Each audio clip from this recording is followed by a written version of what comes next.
People in one North Sound neighborhood are out thousands of dollars in fried appliances after a tree fell on a power line.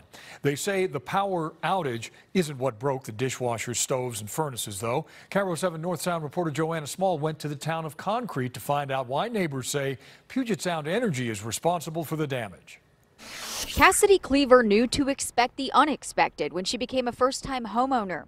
But sitting around a dark kitchen table talking with her new neighbors about their fried appliances, that wasn't unexpected. It was unfathomable. And I looked at our dishwasher was out.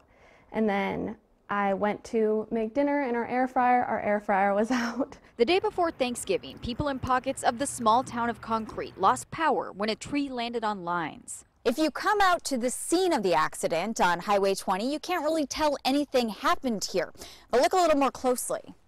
You can see the space where the tree once stood, and you can see the remnants of the rotted out tree, but the wires never even hit the ground, and PSE made the repair that same day. PSE sends alerts. It was email after email. Your power's on, your power's off, your power's on, your power's off, all within a matter of like 20 minutes. So when the power came back on for good, neighbors were shocked to discover not all of their appliances came with it. I knew my furnace was out, my dishwasher, my washing machine, my ceiling fan. On the Facebook community group, the damage reports came pouring in. Mary's new furnace she bought outright, installed just 3 weeks earlier, was unsalvageable.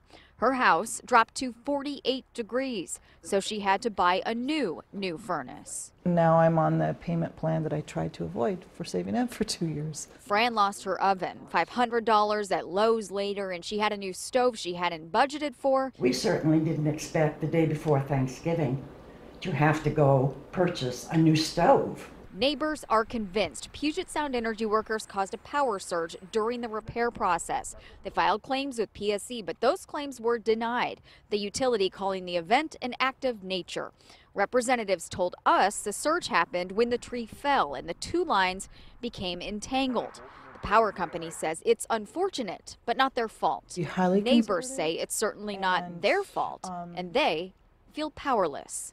I think that we should be reimbursed somehow from Puget Sound Energy. In Concrete, Joanna Small, KIRO 7 News.